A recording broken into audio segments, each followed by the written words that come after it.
more field, more rice, more repetition. You stand legs stiff, neck bowed, feet cold against the packed dirt floor. You don't speak. No one does.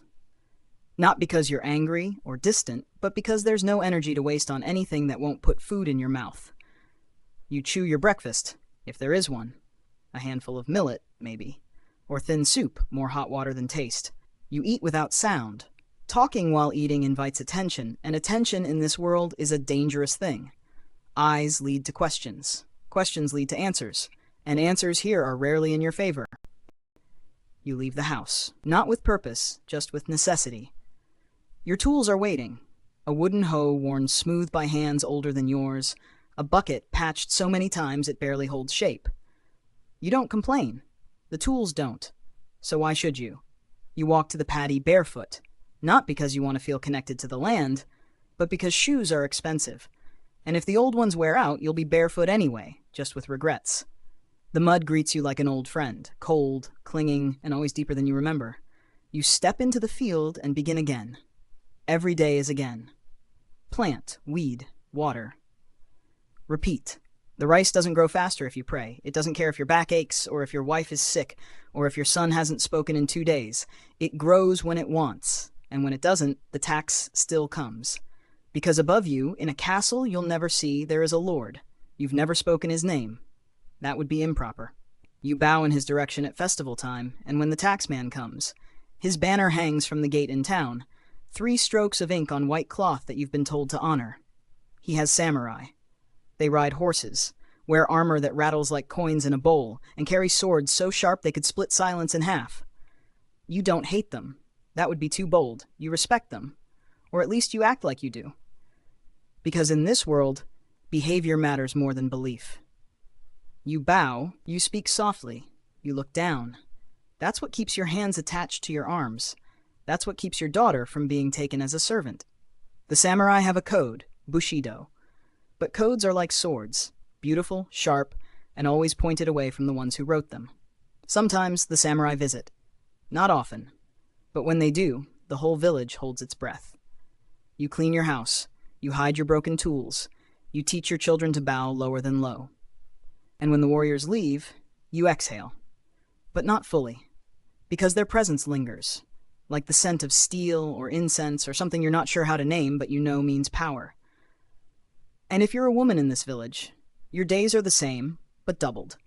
You wake earlier, eat later, work longer. You carry water, you cook, you spin thread until your fingers blister. And at night, you're still expected to smile. To make the space feel whole, even when it isn't. If you're lucky, your husband doesn't raise his voice. If you're very lucky, he doesn't raise his hand. You count blessings in silence, because even prayers feel loud when hope is fragile. No one teaches you to dream here. Children learn to listen, to sit still, to obey. School is for the rich, for the sons of lords who will one day write poems about honor while you teach your child not to cry when they're hungry. Your son learns to carry wood. Your daughter learns to carry shame. And everyone learns to carry the weight of being invisible. There are festivals. Don't worry. Life isn't without color. On certain days, when the moon is high or the harvest begins, drums echo through the trees, and paper lanterns bloom like fireflies. You wear your cleanest robe. You eat sweet bean cakes if the harvest was kind. You watch the children dance, and for a few hours it almost feels like joy. But joy is temporary, like dry roofs or full bellies. The next morning returns, and with it, the unchanging truth. This life is not yours. It belongs to duty, to land, to those who live above the clouds in palaces behind walls beyond reach. You are not meant to rise. You are meant to endure. The seasons change, your clothes do not. The same robe patched at the seams, the same sandals softened by sweat. Winter is cruel. Firewood is scarce. Blankets are thin. You huddle close with your family, not for love, though love is there, but for heat. You tell stories, the same ones every year. The ones where someone like you survives a war, meets a wandering monk, finds peace. You tell them not because they're true, but because they help you sleep. And when sleep comes, it is not deep. It is not restful. It is a pause, a curtain drawn halfway. You dream of nothing. Or if you do, you forget it before your feet hit the ground again. This is not a bad life. It is not a cruel life. It is simply a life written in ink before you were born. And the only way to keep going is to stay quiet, bow often, and never ask why the ink never changes. You are tired now, and that's good. Rest comes easiest when the world stops asking you to strive. Let your body soften. Let the past cover you like a blanket of moss. There is no need to fight. You were never trained for that. You were trained to bend, to yield, to disappear gently into the pages of time. And so you do. You lie back on the floor of a hut that doesn't belong to you, in a land that never asked for your name. Outside, the wind hums a lullaby through the bamboo stalks, and inside you, something quiet unfolds. It isn't hope. It isn't fear. It's just stillness. And in this stillness, you sleep. The samurai does not walk. He glides. Or so it seems to you. A barefoot peasant standing beside a tree, eyes lowered, breath caught somewhere behind your ribs. His armor clicks gently, each plate a whisper of authority. He doesn't speak unless necessary. He doesn't look around to admire the trees. He already owns the road, the silence, and whatever future you were about to imagine. He passes. You bow. Not too quickly, not too slowly, just enough to show that you know the order of things. And that's all it takes to survive another day. The samurai class is small, but their presence is wide, like mountains. You don't see them often, but you shape your life around them. Their world is one of steel and ceremony. Yours is mud and compliance, but both are bound by something older than either of you. A code, a rhythm, a set of invisible lines called Bushido, the way of the warrior. It sounds beautiful when you say it softly, like a breeze through pine, but it is not soft. It is carved from bone, wrapped in silk, and polished with blood. For the samurai, life is not about happiness, or even survival. It's about honor. And honor has weight. You carry it the way a mountain carries snow, without complaint, without warmth. From childhood, a samurai is trained not just to fight, but to die. Not recklessly, but correctly. There is a right way to die, just as there is a right way to hold a brush, greet your superior, serve tea, or execute a prisoner. And if you ever forget that, there's always someone ready to remind you, with a blade, or with silence. His sword is not a tool. It is an extension of his soul. The katana, forged, folded, blessed, so sharp it doesn't just cut, it decides. The sword ends arguments, ends disgrace, ends you, if necessary, but before that it rests in a black lacquered sheath, a sleeping snake. Beautiful, deadly, patient. Sometimes the samurai speaks, but never loudly. His voice is low even when giving orders. There is no need to shout when everyone already listens. He writes poetry not because he is soft, but because he understands that death without beauty is just noise. A proper warrior studies the way of ink and brush just as he studies the blade. He learns to compose verses about plum blossoms and distant mountains, because one day when his blood stains the ground, someone will find those poems and remember that he lived like the seasons, brief, cold, and exact. If he fails his lord, or worse, himself, there is only one option. He kneels, he draws his short blade, he cuts, slowly, deliberately, across the belly, then upward. It hurts, it's supposed to. It proves sincerity. Someone stands behind him, another samurai, usually a friend, sometimes an enemy, ready to end it with one clean stroke to the neck. That's mercy. That's Sư Minh Nhuận đã đi trở lại mọi người. the ultimate apology. The only way to erase shame from your name and your children's. To you it's terrifying, but to the samurai it's Đáp art. y trở lại rồi mọi người nha. A final statement Đang written di in chuyển blood. vào phía bên trong. A punctuation Đó, sư Minh Nhuận vừa mark đáp at the y end trở of lại a mọi life người. spent standing straighter Đó, than mọi the người có thể truth. thấy này. Not every Đó, sư samurai Minh is Nhuận đã đáp noble. y trở lại rồi mọi người nha. Some abuse their power. You've seen it. The tax collector who takes more than he should. The mounted soldier who kicks Sư mud Thích Bửu into a Chánh đã child's tới rồi mọi người face. ơi. But you don't Đó, judge the sư mặc áo code vàng by á. the ones who fail Sư it. mặc áo You vàng đã judge it tới by à. the silence that follows when Đó, one các Phật finally tử cũng obeys đang it tới all gặp the way này. to the end. Their homes are Đó, sư different Thích Bửu too. Chánh đã tới rồi mọi người. Larger, cleaner. Tatami mats that aren't torn. Paper screens that slide instead of falling. They drink tea with two hands. They speak through messengers. Even their sleep seems more graceful, though you wonder how someone can rest when their dreams are full of war. They train every day, not just with swords, with their posture, with their thoughts. They rehearse arguments in their minds, prepare replies, refine their bows, practice how to die with the least amount of mess. A samurai's life is a series of rehearsals for moments that may never come, and none always will. Dạ. And yet, despite everything, They are not gods. Cái như mà cô mấy ngày qua đây cô thấy cái thông tin trên mạng đưa sai lệch thì cô cảm thấy ở đây thì nó như thế nào ạ? Cô cũng thấy bình thường, tại vì xã hội mà ai muốn nói gì nói gì. Là cô cảm thấy rất là bình thường đúng không? Chứ không phải là thầy nào là đầu độc rồi lung tung hết lên. Nói tùm lum tà la nhưng mà cô không có. Not for crops or for complaints, but for presence. You wonder what it would be like to be feared, to be free. But then you remember, they are not free. They belong to their code, to their will, to death. Their choices are as scripted as yours, just with more ceremony. Đấy, sư Minh Nhuận So đã you đi trở let the lại mọi fantasy người. drift away like smoke, because in truth you would not survive as a samurai. The silence would crush you. The weight of the blade would break your spine. Đáp y trở lại rồi mọi người nha. Pressure to die Đang di correctly, chuyển vào phía bên gracefully, trong. would chase you in your Đó, sleep. sư Minh Nhuận vừa đáp y trở lại mọi người. There's no freedom here. Đó, mọi người có thể Only thấy này. roles. Only the quiet Đó, sư ticking Minh of Nhuận đã đáp y lives trở lại wound rồi mọi người tight nha. like duty. Still, you watch them as they pass through the village, their horses stepping over stones, their faces unreal. You bow, of course. And when they're gone, the silence they leave behind feels heavier than before. Đó, sư Minh Nhuận đáp y trở lại rồi mọi người. They don't just exist, they echo. The warrior may carry the sword, but the monk carries time. And in medieval Rất là Japan, tốt đẹp time nếu mà moves sư Minh slowly, Nhuận có thể like đáp y trở incense lại và smoke sám curling hối toward a roof, cùng các thầy like mọi người. moss creeping across the edge of a stone basin, like old thoughts Đó, that thầy never minh quite tuệ này. leave you. There are temples, not large, not golden, just wooden bones holding up tiled roofs. The kind of roofs that drip when it rains and sing when the wind Ồ, thầy slides di under. chuyển rồi, thầy di chuyển Monks rồi. live there, quiet men, heads shaved, robes clean, di but chuyển never rồi. bright. They walk barefoot, not because they must, but because they choose to feel every pebble, every imperfection. They rise before the sun. They do not speak unless the words are needed. They sweep the garden with long-handled brooms, not to remove dust, but to remove distraction. And when they sit, legs folded like origami, backs straight like pine trunks, they breathe as if it's the only thing worth doing. Sometimes it is.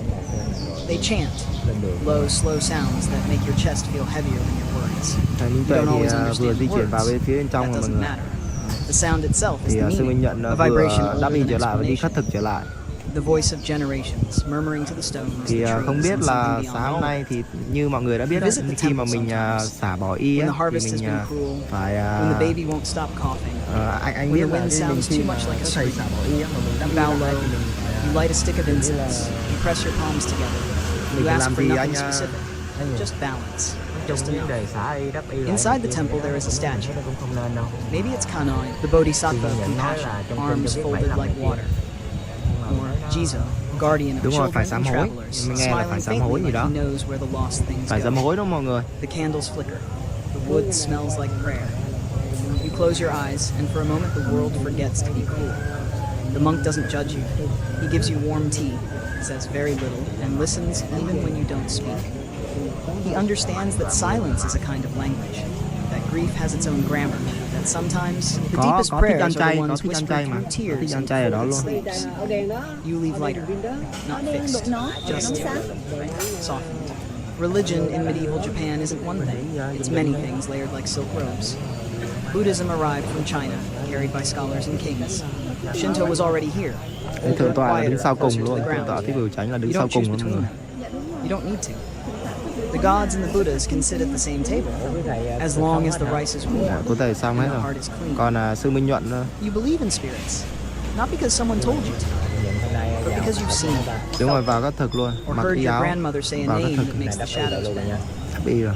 There are kami, spirits of trees, rivers, rocks. They don't speak, but they watch. And if you offend them, the roof leaks, the cow limps, the baby's fever lingers. So you bow to the tree, you leave an offering, you say thank you, even when you don't know what for. There are yurei, too, ghosts, Đúng rồi. the angry Nói chung ones. là nếu mà sư đáp y trở lại thì rất là mong sư sẽ tinh tấn, Their feet hover above tinh the tấn earth trở lại, because they've không forgotten còn how kiểu to như walk là sân without si pain. nữa. Their hair is long, Không còn sân their si, hands mình are rất là cold. mong muốn You don't là say their names after thầy không sunset, còn you sân don't si point để at có empty thể rooms, you học don't tập lại whistle cùng in the thầy Minh dark. Tuệ. Just in case. The fear isn't paralyzing, it's respectful. You live close to death, everyone does. Plagues come, famines Rất là tốt return. đẹp mọi người. Buổi sáng hôm nay là The khá là war that vui was nha. far Buổi sáng away hôm nay might be khá là here vui. tomorrow.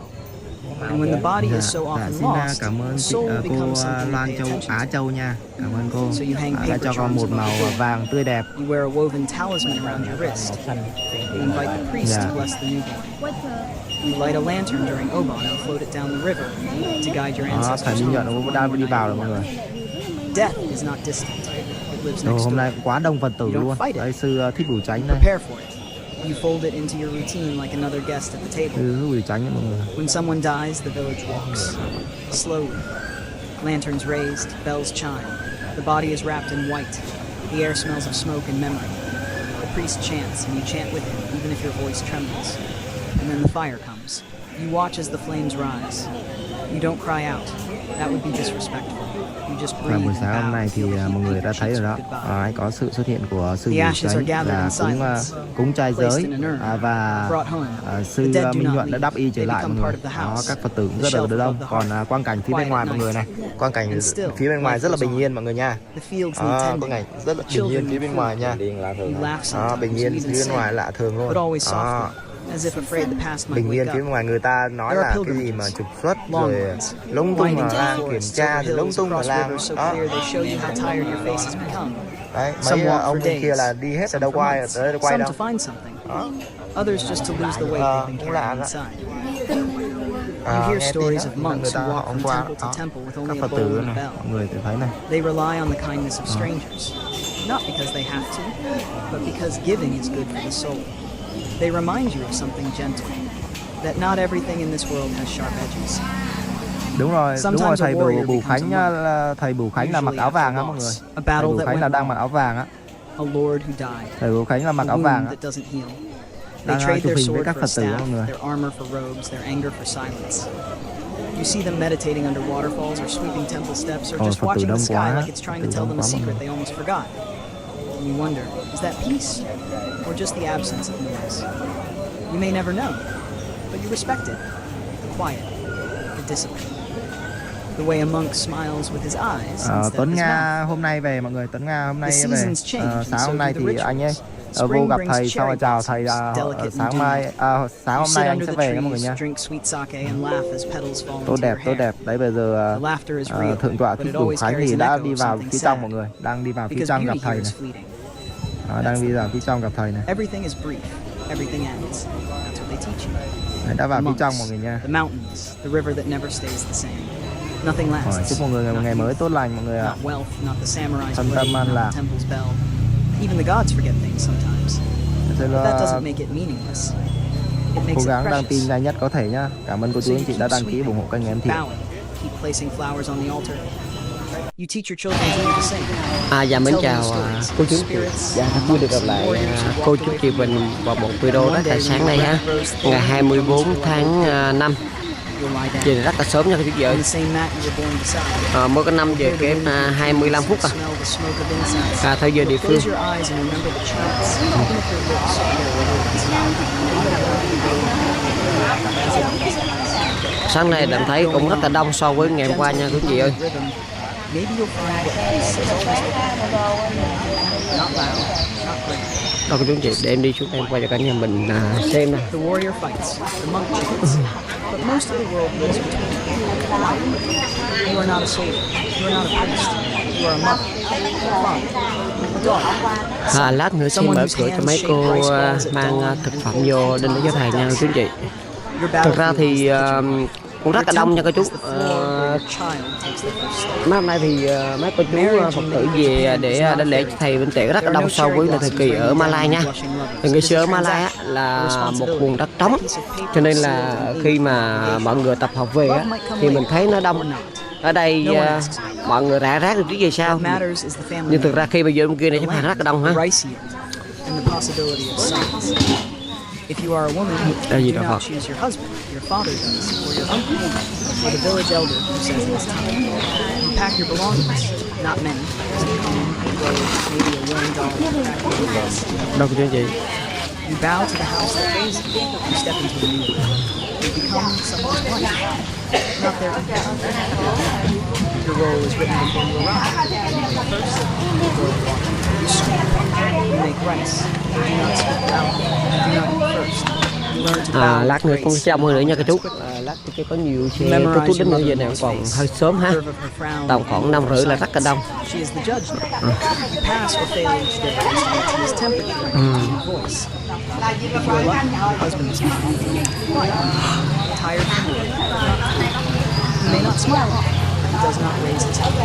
Trời tối nhưng con mình đã tối lắm nha các anh chị. You bear children. This is expected, especially sons. You do not know this one. First in the corners of the house. Bên trong thấy có anh Nghiêm đang ngồi ai trong đó ha. She walks differently. Đâu có tiếng gì.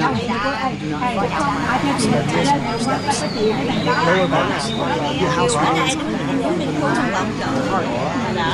learns how to fold itself small, like a letter. But not always. Sometimes they're quiet. Babies laugh, warm bath, small birthday party, a moment when the family eats together and no one complains. These moments are brief, they are rare, and they return like swallows. You can wait for them. Men have their own burdens. Để em trao ra cái tầng cả nhà mình được hình dung khung cảnh vào sáng nay nha. Đây là bên ngoài nha chú chị. Bên ngoài nè. Từ rất là sớm ha. Phải sáng cho cả nhà coi giờ nha. Đó bây giờ em quay được 3 phút đó. Cả nhà thấy giờ đã 5 giờ kém 15 phút ha, 20 phút chứ.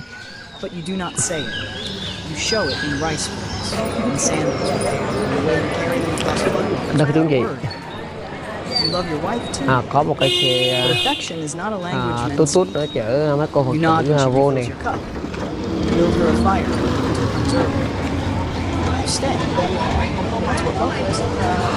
Children are the soul of the house. Boys are taught to count, to care. They play with sticks shaped like swords, already pretending to be something like the peasants. Girls learn faster. Ở đây là di chuyển bằng tút tút nha cô chú gì ơi. Tại vì anh đây tút tút rất là đông ha. Vì khu vực đây là không cho xe ô tô vô sao á. Em thấy là xe ô tô vô là cảnh sát họ dừng lại. Cho nên ở đây là dường như lại tìm cái xe taxi không có. Em ở đây có tháng rồi mà tìm không ra cái xe taxi nha. Có một công ty để chuyên gọi taxi mình phải đến tận nơi nha.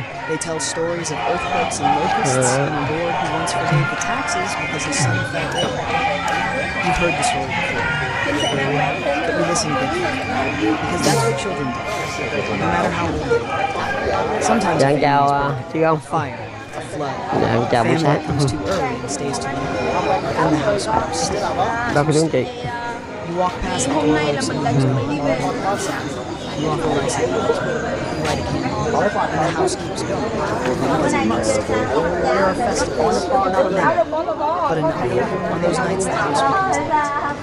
Lanterns are hung, sweets are made, robes are gone, children laugh loud, you dance slowly. You see your husband smile, you see your wife with her hair down, and for a moment, it feels like all the invisible threads that hold the world together are scientific. Đâu có tiếng gì? Rất là đông ha. Khi nào mà hôm trước là mình ngồi ở bên ngoài mình không có để ý, khi mà là bên trong mình đi quay bên ngoài mình mới để ý rất là đông ha. Chưa đâu đó. Giờ này là vừa chứ bữa nào 4 giờ vậy mà. Cả nhà bây giờ là 4 giờ sáng vậy á. Người ta nói về sớm thành công mà. Thấy chứ chị. Rồi em về rất sớm nha. Trung bình là anh đi lúc nào cũng 4 giờ rưỡi. Muộn chứ 4 rưỡi nha. Thường là 4 giờ dậy rồi.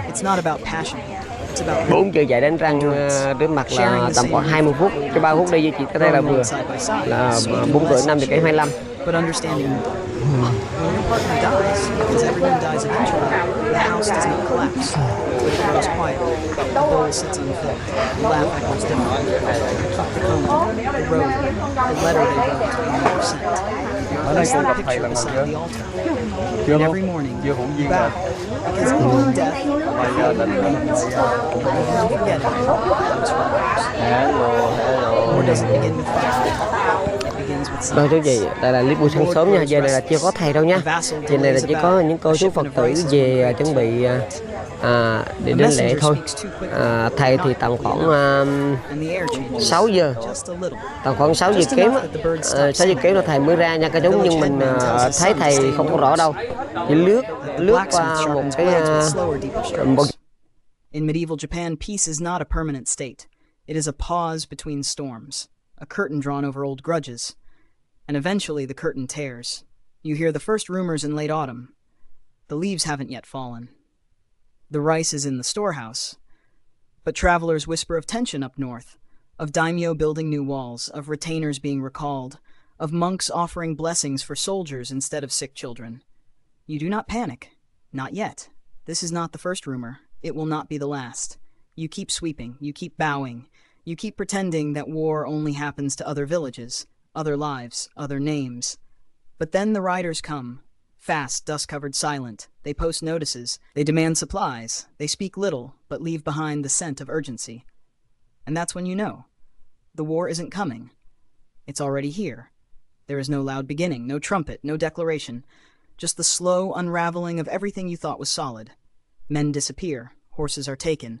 Iron is melted. Sons are not sent to school anymore. They are taught to hide, or to hold a spear. The local temple closes its doors. The priest bows once and says nothing.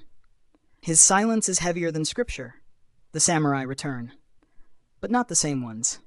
These wear different colors, carry different banners. Some are older, some are barely more than boys. Boys.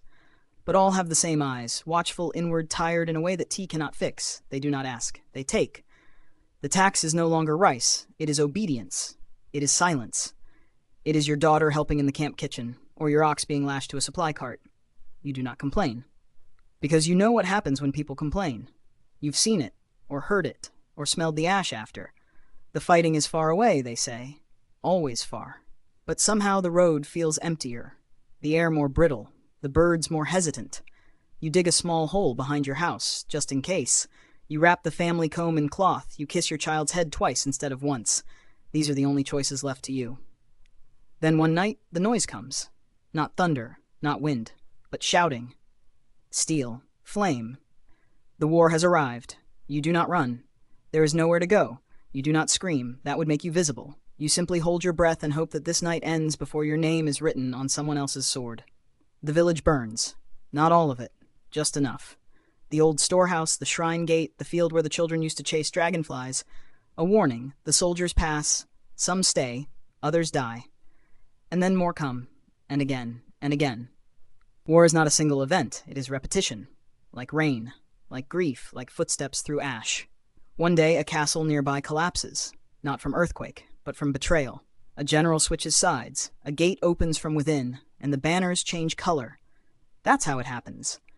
Not with valor, with paperwork, with timing, with doubt. You don't know who rules you anymore. The name shifts every few months. The tax collector wears a different crest. The orders contradict the last ones. You follow them all. Not out of loyalty, out of exhaustion. The seasons don't stop. The river still flows, but everything else feels tilted. As if the land itself is leaning toward something darker. You see bodies sometimes, on the edge of the road, not buried, just left. A warning, maybe, or a mistake no one had time to clean up. You teach your children not to look, but they always do. You don't blame them. You look too. The temple bell is cracked. The monk is gone. You miss the sound of prayer more than you ever expected. Then one day, something changes. Again, the soldiers leave, or are defeated, or are ordered elsewhere. No one explains. They just vanish. The campfire smoke stops rising in the forest. The road feels emptier in a quieter way. You plant rice again, you fix the roof. You find yourself humming a song you hadn't sung in years. You are not happy, but you're still here. And in this time, this fragile peace, this aftermath, you learn something new. That survival is not endurance alone. It is rebuilding. It is planting the seeds you may never harvest. It is sweeping the steps of a shrine that no longer has a priest. The castle down the valley now flies a white flag. The new lord speaks of reforms, of peace, of harmony. You bow when he passes. You send your son to help build the bridge he promised. You hope this one lasts. But you do not expect it. Because the truth is this. You have lived long enough to know that peace is never permanent. that every truce has a crack, that every oath is written in ink that fades with time or power or ambition. Still, you plant the rice, you light the lantern, you bow toward the shrine and pretend someone is listening. Because pretending is not weakness, it's faith with frayed edges. And that is all most of us ever had. You wake before the sun, not because there is work, but because waking early has become a habit, a ritual, a kind of unspoken agreement with the past. The air is cold, the fire is out, but your body remembers how to move through the dark without sound. You open the door. The earth is still damp. A single crow watches you from the bare branch of a plum tree. You bow because some habits are for crows too. The world around you is quiet now, not because nothing happened, but because everything did. The samurai still pass through your thoughts sometimes, even though their roads have long disappeared beneath moss and gravel. You remember how they looked, tall, silent, coiled like taut silk. But you don't remember their names, only their shadows, and the way the sound of their footsteps made you feel smaller than a broomstick. The monks, too. They still whisper, even though the temple roof collapsed 3 winters ago. You pass the hill where it once stood. There is no bell, no incense, just the faint scent of cedar and the feeling that someone is still sitting there, meditating on the impermanence of stone. You once asked what the word impermanence meant. A monk answered without speaking. He poured tea into a cracked cup. It spilled. He didn't refill it. That was the lesson. Now you understand. The house creaks differently these days. The children are gone, married, moved, or simply vanished into new names. You do not grieve. Or if you do it the way your mother taught you. In motion. Chop vegetables, sweep the floor, heat water, fold blankets. Memory moves best through muscle. Your partner is gone too. Not suddenly, just gradually, like winter becoming spring. 1 breath shorter each night, 1 sentence less each meal, until there were no more breaths, and no more meals. You sleep on the same side of the mat, still leave space, still turn toward it in the dark. The absence is polite, gentle. It doesn't hurt the way it used to. It just sits, like a quiet guest who never overstays. You do not speak of the wars anymore, not because you've forgotten, but because remembering too clearly might bring them back. So you mention them softly. That year the rice was low. That summer the sky never cleared. That night the fire wouldn't stay lit. And those who know nod, and those who don't listen anyway. Because stories don't need names. They need tone, and time, and silence between sentences. There is a tree outside your house. You planted it the year your youngest was born. It is crooked now, split by lightning once. Bent by snow another time. But it stands, it gives shade. The crows like it, so do the wind chimes. You tell people it is lucky. They believe you. Not because it's true, but because you say it softly. There are festivals still. Fewer now, quieter.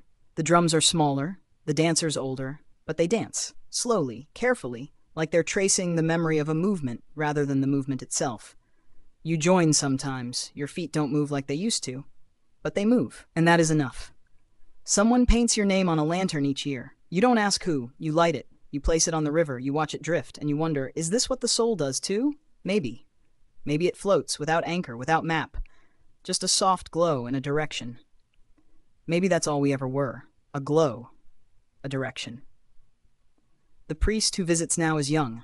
Too young.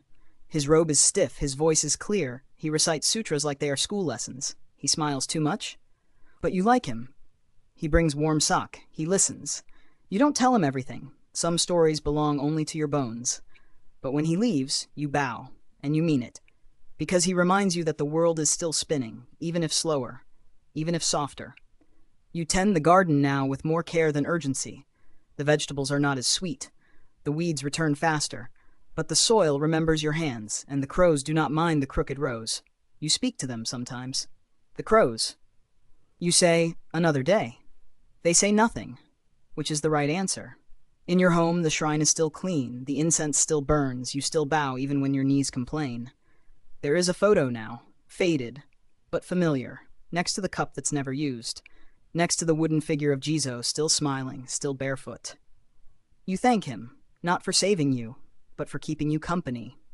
There are things you no longer need, the extra bowls, the combs, the stories with sharp edges. You give them away, or bury them under the plum tree. The earth is better at remembering than people are. You think often of the line from the monk's chant, "All things are like the dew on morning grass." You didn't understand it when you were young. You thought it was sad. Now you know. It's not sad. It's honest. You are the dew now. Small, temporary, glinting only when the light is just right. But you are still here, and in this moment, this breath, this blink, you shine. Hey, you're here. That means the day's done. The emails, the noise, the stuff that never stops. You've put it all down. Good. Now let's go back, far back, to a place you've probably seen in paintings or movies. A place where the air smells like pine, the roofs are made of straw, and the silence is so thick it feels like rules. You're in Japan, but not the one with neon lights and bullet trains. No, you're in medieval Japan, the one with sword laws, rice taxes, and sandals that fall apart if you blink too hard. It looks peaceful, serene even. But looks, as you'll learn soon, don't bow. They deceive. Here nothing belongs to you. Not your land, not your name, not even your time. You are born, and before your lungs finish that first cry, someone already knows what you will be, where you will bow, and who you will obey. You might imagine being a samurai. Maybe in a past life you were noble, fierce, sword at your side, poem in your sleeve. But no, you are not a warrior. You are not even close. You are a farmer's son, or daughter, or one of the many who don't make it past childhood because dysentery doesn't read family trees. The morning comes early, not because you're ready, but because the rooster never asks. You wake up on a mat that smells like old straw and older feet. You bow to the floor, to your father's memory if he's gone, to your ancestors on the dusty altar, to the sun, to the dirt. And then you work. You plant rice, you carry water, you swat at mosquitoes, and you pray for just enough rain, but not too much. The gods don't always listen, especially not to you. Especially not when you have no title, no sword, and no voice in the hall where decisions are made. Sometimes you hear the horses. That means a tax collector is coming, or a messenger from the local lord. You don't ask questions, you just bow deeper. You say yes before they even speak. And if they demand rice, or your neighbor's land, or your daughter for marriage, you thank them for the honor and smile with your eyes down. That's survival, not rebellion, not poetry, just silence. And in the distance beyond your reach there are castles, big ones. Stone and wood, balanced on cliffs like they're part of the mountain. That's where the lords live. The samurai.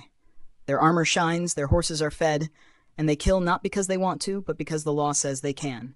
They follow the code, Bushido, honor until death. Grace in violence. Loyalty above all. You admire them, maybe, until they step into your field, demand your harvest, and remind you that you are small. But here's the thing. You endure, somehow. Through the hunger, the rules, the years when the locusts come, and the years when the shogun changes and taxes double. You bow, you keep bowing. You raise your kids to bow too. And you dream sometimes that maybe one day you'll be reborn as someone with a sword, someone with a name that echoes. But for now, you are here, and the field waits, so lay back. Let thatched roofs settle over your thoughts. Let the wind carry you past the rice paddies, through the temples, into the places history forgot to gild. You are in medieval Japan, and the only way out is sleep. Hello, and welcome. Today we invite you to take a step back, not just in time, but into a forgotten reality. A world where power was inherited, obedience was sacred, and being born in the wrong place could seal your fate forever. We often think of the Middle Ages as an era of castles, kings, and knights. But behind the stone walls and royal banners was a different world, one rarely mentioned in textbooks. A world of silent hands, bent backs, and lives that vanished without a name. This is not the story of those who ruled. This is the story of those who endured. Of two worlds that breathed the same air, but never touched. Let us begin. If you think today's society is unjust because of the divide between the rich and the poor, try imagining a world where injustice needs no disguise, no justification, because it is considered a sacred order established by God. An era where a person's fate is determined the moment they let out their first cry. No choice, no dream of changing one's life. Welcome to the Middle Ages, where society was not built on democracy or human rights, but on a cold pyramid of class and power. The Middle Ages in Europe lasted nearly a millennium, an era where people lived in the darkness of superstition, war, and deep stratification.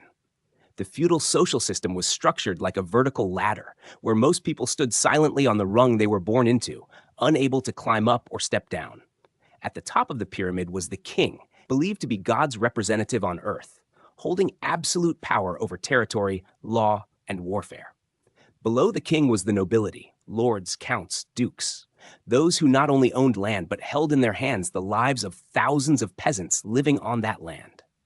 Next came the clergy, those who held spiritual power, using religious teachings to reinforce the position of the ruling class. They were not only spiritual guides, but guardians of belief, turning religion into a tool of control. Beneath them were the townspeople, merchants, and craftsmen, those with a bit more freedom, but still living in dependence. And at the very bottom of the social pyramid were the peasants and serfs, people who owned nothing but their labor, who were not allowed to leave the land they farmed, who had no voice, no right to education, and no right to resist. This was not merely a division of wealth or power. It was a hierarchical system reinforced by ideology. Children born into poverty were taught that hardship was inevitable, was God's will, was a way to atone for ancestral sin. Meanwhile, children born into luxury were raised to believe that ruling was their divine duty, a natural privilege that could not be questioned. That system was imposed not only by swords and shackles, but also by churches, sermons, and generations of silence. Why could such an unjust system last for hundreds of years? Because it ruled not only by force, but by belief. When people believe their lowly position is justified, is destiny, then chains need not be made of iron. They reside in the mind, in the heart, in religious doctrine, in distorted dreams. And at that point, injustice needs no concealment, because no one thinks it needs to be changed. They were the ones who didn't need to dream, because everything was already in the palm of their hand from the moment they were born. A noble child, newly born, was wrapped in brocade, cared for by a wet nurse, and had a private tutor to teach etiquette, history, and the art of war. They didn't need to learn how to sow seeds or carry water. That was knowledge reserved for those living at the bottom of the social pyramid. They were taught that they were born to rule, to grant, and to be obeyed. To them, power was as natural as air, and the obedience of others was proof of the right order of the world. The medieval nobility was not only a symbol of power, but also the embodiment of extravagance, arrogance, and detachment. They lived in solid stone castles, towering and cold, just like their place in society. High walls, iron gates, and guards, not only to keep out enemies, but also to separate them from the starving crowd outside. Feasts lasted all day. Wine flowed like streams, music mingled with mocking laughter. To them, life was a stage where they were the lead roles, while others were mere background scenery. The wealth of the nobility did not come from trade or labor. It came from land ownership, the greatest asset and the root of all power in feudal society. Each lord owned vast lands, with hundreds, sometimes thousands of serfs working on them. Serfs could not own land, yet they were the ones who cultivated, harvested, and handed over the yield to the lords. They lived and died on that land, while the nobles profited from their labor without lifting a finger. Not only wealthy, the nobility also held military power. Each castle was a fortress. Each lord had their own army. They could declare war on one another, seize land, take assets, and use violence to assert dominance. They were kings within their own territories, with the right to judge, punish, even execute anyone who violated their rules. The law at that time was not just, not universal. It was a tool of the strong to protect their privilege and maintain the obedience of the weak. What made this system even harder to change was the close relationship between the nobility and the church. Religion did not stand outside politics. It was a core part of the ruling structure. The church not only blessed the kings, but also sanctified their authority. In ceremonies of ennoblement, the priest's hand placed on a noble's head was a divine seal, affirming that they were not just rulers, but the chosen ones. In return, nobles supported the church materially, building churches, donating offerings, protecting the interests of clergy. One side held the land, the other held the faith, and together they held society in a balance of oppression. The lifestyle of the nobility was tied to limitless extravagance. Lavish banquets could last for days, with dozens of dishes, musicians from faraway lands, performers, jesters, exotic pets. They wore silk, velvet, adorned with gold, silver, and gemstones. Every appearance before the public was a display of power through imagery. A cloak embroidered with golden thread, a sword inlaid with gems, a horse with a lavish saddle. All of it was the language of status, where a single glance could make others bow their heads. But behind that glamour was an emptiness. Nobles lived detached from the real world. They did not understand the life of the poor, and they didn't need to. To them, suffering was natural, like the sun rising in the east. Noble children never saw a serf mother collapse in the fields from exhaustion. They never tasted hunger, never knew the shame of begging for food. That separation created a class living in illusion, believing they deserved every privilege, simply because they were born in the right place. The nobility also developed their own ideology, where honor, bloodline, and loyalty were the highest values.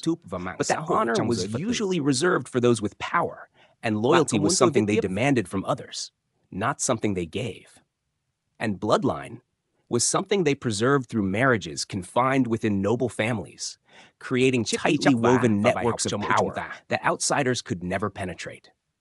From one perspective, nobles were the lucky ones, living a life everyone else dreamed of. But from another, they were the products of a system that nurtured arrogance, apathy, and distortion. They ruled not only with swords, but with indifference.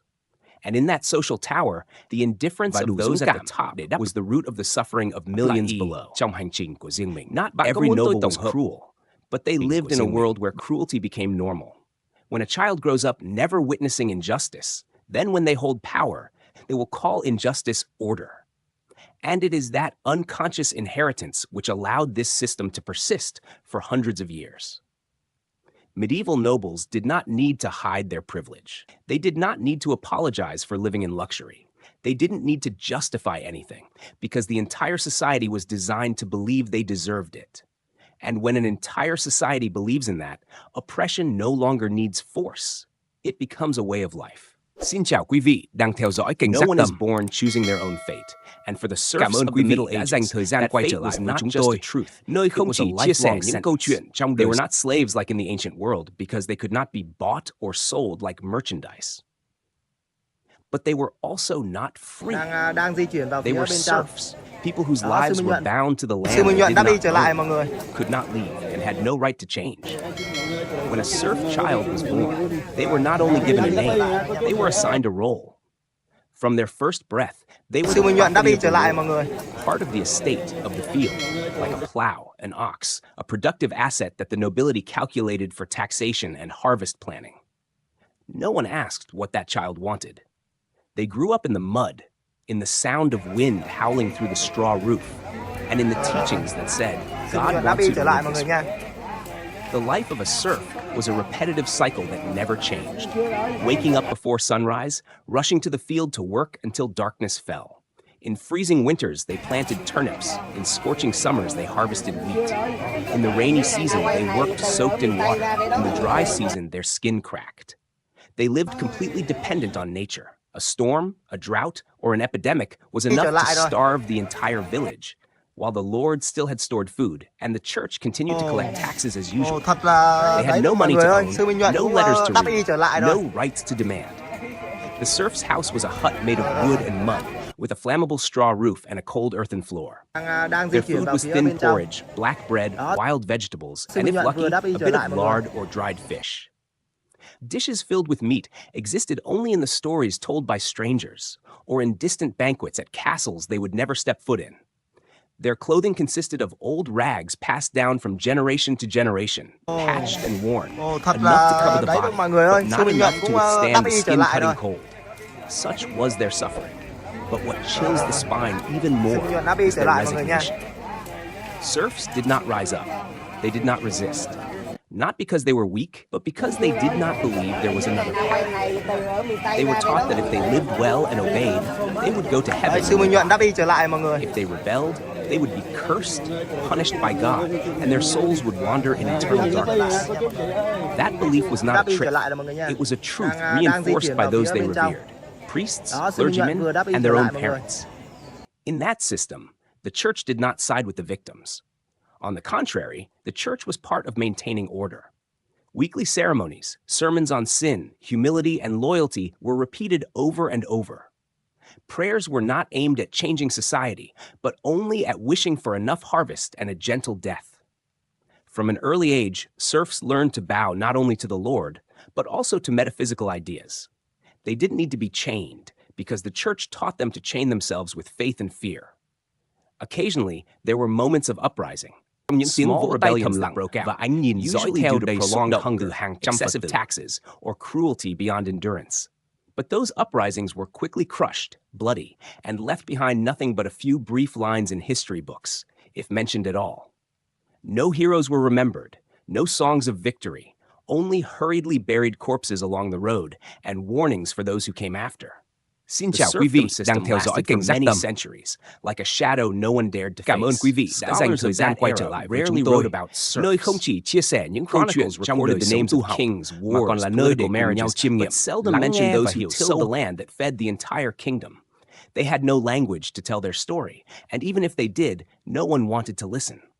Their history was not written. It was passed down by word of mouth or silently died with each generation. Yet it was they, the serfs, về hành trình tâm linh của mỗi con người, powerless, giữa cõi đời nhiều biến động, who were the true backbone of feudal society. Hình ảnh quen thuộc without them, there would be no rice fields, no taxes, người từng một thời cùng đoàn khất thực đồng hành với thầy Minh Tuệ, đã chính thức đáp lại water carriers, quen thuộc, the firewood haulers, the clothes menders, the healers with forest herbs, the ones who taught children lullabies with no known author. They were the earth, solid but trampled. The source, silent but forgotten. And the saddest part is, they forgot themselves too. They didn't know that suffering was not destiny. They didn't know that power could be challenged. They didn't know that another world was possible, because no one had ever shown them. All they knew was endurance. And when a child grows up in endurance, they come to believe that pain is normal. In the medieval world, nobles lived in the illusion of power. But serfs, they lived in the illusion of powerlessness. And when both sides believe in their position, then chains are no longer needed. It becomes a spiritual structure built from faith, fear, and indifference. We no longer live in the Middle Ages. But in many places, in many aspects, the shadow of serfdom remains. In those who work a lifetime and still don't have enough to eat, in those who don't dare to dream just because they were born in the wrong place, in those children who have never heard anyone say they deserve more. And perhaps the most painful lesson from the serf class is not their suffering, but their silence, their acceptance, and the way history has forgotten them as if they never existed. Living under the same sky, breathing the same air, enduring the same biting cold of winter and the scorching heat of summer, yet nobles and serfs lived as if they were two different species. Not just because of the difference in wealth or power, but deeper than that, in how they perceived the world, in their beliefs, in what they considered natural. Let's begin with a typical day. When the sun barely rose on the horizon, the serfs had already been awake for a long time. No alarm clocks, no warm beds. They woke to the sound of wind whistling through the thatched roof and the cold seeping into their skin. They ate some thin porridge or black bread as hard as stone, bread made from roughly ground grains, mixed with bark or chopped straw when wheat was scarce. That meal had no flavor, only the function of filling the stomach to start a day of labor. They went to the fields early, working until the sun went down, plowing, sowing, harvesting, cleaning stables, fetching water, patching roofs, caring for children, one task after another. There was no concept of a day off, much less rest. When their bodies gave out, they returned to their small huts and fell asleep amid hunger and exhaustion. Then the next day repeated the same. Life was a closed loop without exit, a machine that was not allowed to stop. Meanwhile, on the other side of the world, while the serfs bent over their fields, inside the stone castles, the nobles were still sleeping on mattresses stuffed with goose feathers. Harp music, candlelight, and curtains embroidered with gold thread surrounded their dreams. When they woke, they were served breakfast with smoked meat, soft white bread, cheese, honey, and wine. The table they sat at was carved oak. The chair they leaned back in had ivory armrests, and they didn't eat to be full, but to enjoy. Their mornings were spent practicing archery, horseback riding, or hunting. Afternoons could be sword training, playing chess, or consulting with advisors. Evenings were for feasts, dancing, music, and performances. When winter came, they had fireplaces. When they were ill, they had private doctors. When bored, they had traveling performers and servants for entertainment. Their lives were built around the idea that they were the center of the world, and everything around them, from land to people, existed to serve their abundance. But the difference was not only material. It ran deep into the mind. A noble looking at the night sky might think of constellations guiding an army, or the right time for a wedding. A serf looking at the same sky thought of the crops, of the rain that hadn't come, of the cold that could destroy the entire harvest. To the rich, nature was a beautiful painting. To the poor, nature was a deadly threat. Nobles believed they had the right to rule because of noble blood. Serfs believed they had to obey because God willed it. One belief rooted in pride, one in submission, both passed down from generation to generation as spiritual inheritance. No one thought it could be reversed. No one dared to imagine another world. From that, two worlds formed. One of cold stone corridors, wine and music, power and arrogance. The other of muddy fields, thin porridge, and patched clothing, a life of service and silence. Two worlds coexisted, but almost never touched through understanding.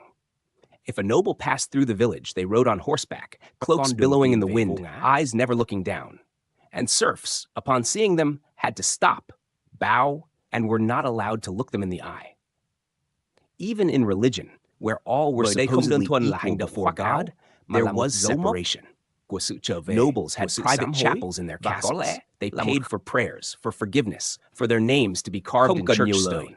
Serfs prayed in small chapels, huddled in corners, listening to sermons in Latin they couldn't understand. But they still believed, still bowed, still repeated prayers learned from childhood. Not because they understood, but because they didn't know what else to do. Poverty makes people weary. But what is more terrifying is when the poor believe they deserve to be that way. When a serf child asked their mother why they couldn't live in a castle, the mother could only answer, "We were born to work. They were born to rule."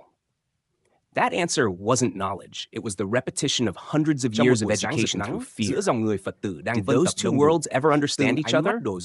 Rarely. Except in times of war, when nobles needed soldiers, they sent for peasants to enlist. Then the serf donned armor, took up a sword, and fought, not for the homeland, but out of duty. And when the war ended, they returned, not with glory, not with reward, only to a field still needing to be plowed and a child who had died of hunger the previous season. And the bitterest truth is, those two worlds did not only exist in space, but also in the mind. Division did not need barbed wire, did not need walls. It lay in the gaze, in the words, in the way one person sat at the table while another stood and waited. It lay in the way one dared to dream, and the other dared only to endure. And so, though living under the same sky, they remained two worlds that could never truly touch. The greatest pain of a human being is not the shackles on their body, but when their own mind believes those shackles are rightful. It is an invisible shackle, needing no clasp on hands or feet, because it is already bound in the heart, in thoughts, in the way people perceive themselves and the world. And in medieval society, that shackle was belief. The blind belief that everything happening was the rightful order set by God. When someone is born being told, "This is your fate," and throughout their life, that sentence is repeated by the church, by parents, by the Lord, by hymns every Sunday morning. Then over time, they begin to believe. Not because they are foolish, but because they have no other choice. A bird caged since birth does not know the sky. And if one day the door opens, it still stands still. Not out of fear, but because it does not Thật believe là đấy đâu mọi người ơi, sư Minh Nhuận cũng đáp y trở lại rồi. They did not fight, did not resist, did not revolt, not because they Sư Minh didn't Nhuận đáp want y trở lại mọi người nha. but because they had been taught to believe that suffering was normal, that their role was to bear burdens, that obedience was a virtue, and that if they lived well and endured, they would be rewarded in Đây, sư heaven. Minh Nhuận đáp y trở lại mọi người. They believed in justice, but justice in the next world, not in the one they were living in. Đây, sư Minh Nhuận đáp y trở lại mọi người. The church, with its supreme power, not only failed to help them seek justice, but helped to preserve it. The sermons in ancient cathedrals did not carry messages of liberation, but of warning. Whoever rebels is defying God's will. Whoever is dissatisfied with their fate is insulting divine. Sư Minh Nhuận đáp y trở lại mọi người. That reverence was nurtured through generations. A serf child grew up without learning to read, but memorized the warnings. They didn't need to be beaten into submission, because fear had long since taken root. From there, a society was formed where injustice needed no disguise. Nobles didn't need to apologize for their wealth. Clergy didn't need to justify their righteousness. And the poor didn't dare ask questions. Because once everyone believes that everything is already in its rightful place, those being trampled will bow, and even be grateful to have survived. That submissive mentality not only paralyzes individuals, but silences entire communities. When someone stands up, they are not supported. They are seen as a troublemaker, a disaster, a thorn in the side of society. And so the brave are isolated. In a world where rebellion is equal to heresy, and heresy means being burned alive, the safest choice is always silence. That silence kills hope and keeps the machine of injustice running. There were sporadic uprisings at regions where peasants rose up due to long hunger or extreme oppression, but they were rare and quickly crushed. The leaders were beheaded, the followers were flayed, their bodies hung as warnings. What remained were bowed heads, trembling people returning to the fields, teaching their children, "Don't be foolish like them." And so the flame was extinguished before it could even burn, snuffed out by the ashes of fear. Those invisible shackles also distorted history. The victors, nobles, kings, clergy, were the ones able to record the past. They hired scribes, built statues, wrote poetry. The serfs left behind nothing but anonymous graves. They did not write history. They merely lived in it. But no one remembered them. No one told their story. The silence stretched across centuries, erasing an entire class from the collective memory of humanity. The painful truth is, even though society has changed, that hierarchical model still repeats in many different forms. The new nobles may be business owners, officials, the wealthy, while the modern serfs are the nameless laborers, the voiceless, those without the ability to resist. And once again, what keeps them in their lowly position is not just money, but the belief that they deserve to be there.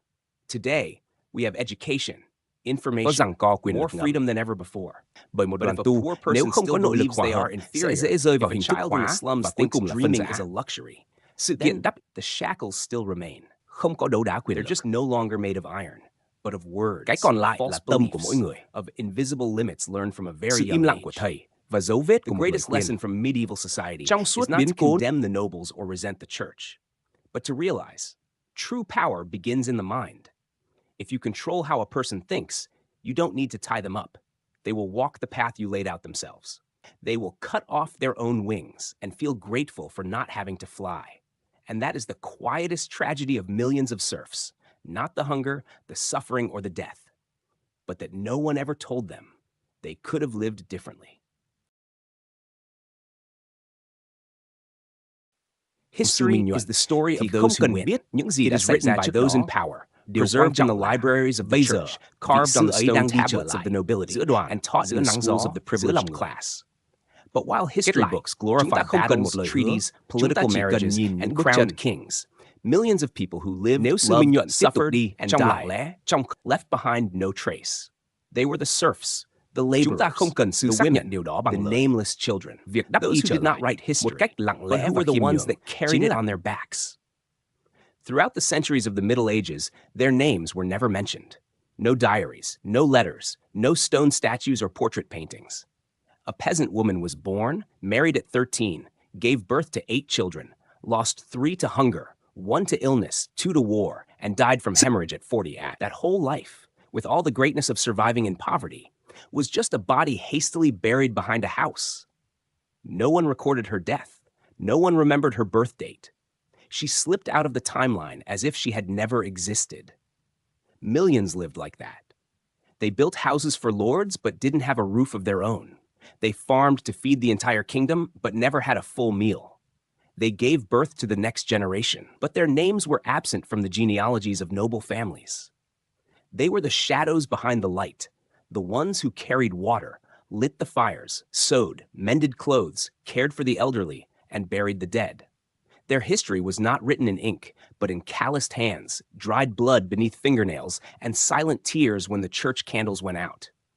If you open a history book, you will see years marked by great events, a battle, a king's death, a treaty signed. But you won't see how many crops failed that year, how many children didn't survive the winter, how many mothers sold their bodies for a handful of grain, how many men were conscripted and never returned. History does not record the cries.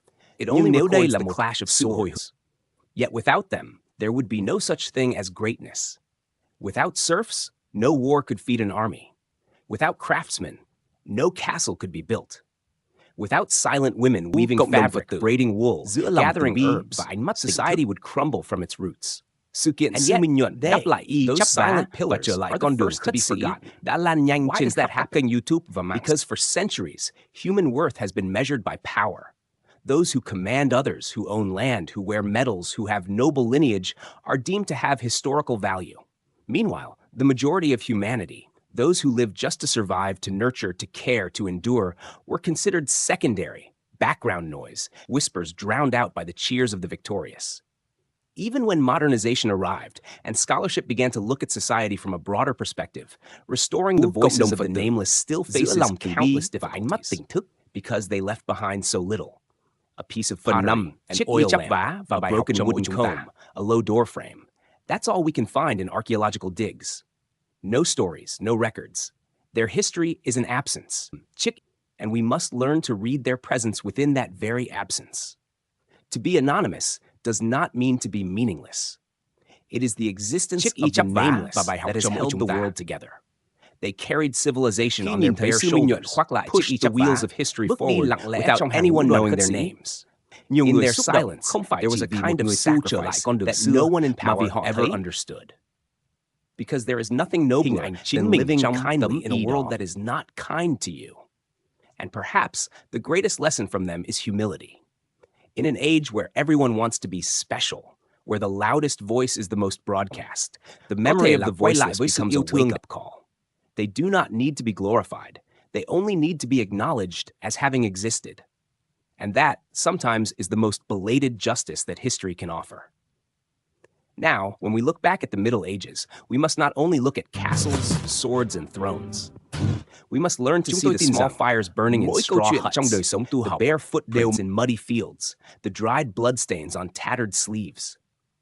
We must learn to listen to history with humble ears, to hear the whispers of the nameless souls who once lived, once loved, once suffered, once hoped, and then disappeared as if they had never been born. History is not only what is told. History is also what is forgotten. And only when we begin to seek the memories of those no one mentions will we truly understand what this world was built upon. When we close the pages of medieval history, people often breathe a sigh of relief. Fortunately, we have stepped out of that era, where power was in the bloodline, where shackles were faith, where humans were not born to live, but to obey. But the truth is, the shadow of the past has never left us. It has only changed clothes. Modern, civilized, legal. But its essence remains unchanged. Stratification, forgetfulness, and invisible shackles. Today, we no longer call anyone a serf, but there are millions of people who work their entire lives and still cannot live sufficiently. There are children growing up in slums, believing they cannot dream big. There are people who exist only to serve a machine they do not understand and cannot control. We call that inequality. But if we're not careful, it will return as destiny, just like how medieval people once called it divine will. And just like before, those in power still write history. We praise celebrities, build statues for billionaires, engrave the names of those who dominate the slave. But does anyone remember the name of the night cleaner, the single mother raising her child with bare hands, the construction worker who died in an accident and was never mentioned? Anonymity remains the thickest cloak many wear throughout their lives. Quiet, voiceless, and forgotten. History, if it is only a list of the victors, will always be half the truth. The other half is the silent souls who hold the world from collapse. Those people do not need to be sanctified. They only need to be seen, to be acknowledged, just for someone to turn back and say,